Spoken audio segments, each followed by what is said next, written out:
тек қана дінде ақиқат, басқаның барлығы жалған деп басқаның барлығын ысырып тастауға болмайды. Ғылымда да белгілі деңгейде ақиқаттар бар. Өйткені ғылым деген ол да жаратушы Құдай тағаланың жарату мына әлемді жаратқаннан кейін сол әлемге орнатқан белгілі бір заңдылықтардың қыр-сырын ашушы бір сала ғой ғылым деген. Оның да өзінің ақиқаттары болады.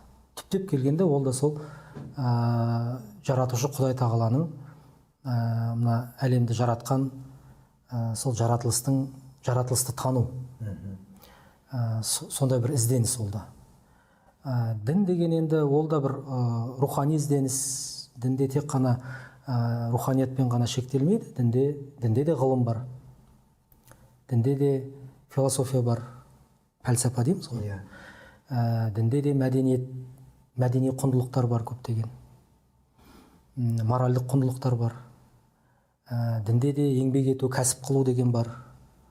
Ендеше біз ақиқатқа бір жақты қарауға болмайды.